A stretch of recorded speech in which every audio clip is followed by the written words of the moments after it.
Aron mas daling masabtan sa publiko ang epekto sa dagan sa panahon, may giumol karon nga bagong warning system ang Pag-asa, ang impact-based weather forecasting. Ug usa sa mga pilot area sa mong proyekto, ang Metro Cebu. Aniyang report. Matag higayon nga mubunok ang uwan. Parehong mahasol, dili lang ang mga pasahero, apan lakip na ang mga motorista, ilabi na sa mga dapit sa Metro Cebu nga sagad bahaan. Kay kanunay magmotor sa iyang pang-adlaw-adlaw nga panikay-sikay kining 61 anyos nga messenger nga si Nicanor Bordin, kini ang buot niyang masayran sa mga balita kabahin sa dagan sa panahon. May mga baha, nya na ko asarbita ang agyanan nga mong nadi may stranded.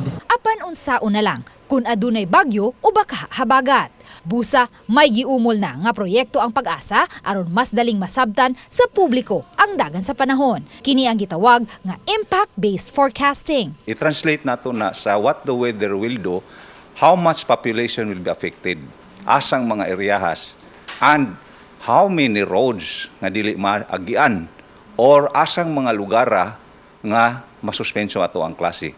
And among others to all sectors of the society. Ang epekto Matod ni Engineer Al Kiblat, Chief sa Visayas Pag-asa Regional Services Division, nga natapos na ang unang tulo ka tuig sa impact-based forecasting project niadtong 2019 diin gitun-an nila ang impact sa kusog nga hangin o kusog nga mga pag-uwan. Karong tuiga, gisugdan na usab nila ang impact-based forecasting nga maglakip na sa nagkadayang mga hazards nga dala sa daotang panahon, sama na lang sa storm surge, landslide, flooding ug uban pa. Apan sa pagkakaron, kay padayon pa nila kining giumol sa mga LGU pa nila gihatag ang mga datos o wala pa una nila gibutyag sa publiko.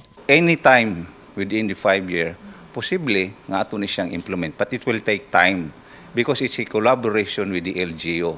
Kay sila may mo determine sa ilahang lugar, sa impact. Mao na atong input sa atong matrix. So ato ang matrix, doon ay likelihood and impact. So doon na tayo low impact, very high impact, moderate impact. Doon na punta diri sa likelihood, mga minimal. So ato nang i-matrix para dali ra kayo ma-sabtan sa katawhan. Uban ni Godfrey Lien, Luan Merondina, GMA Regional TV Live.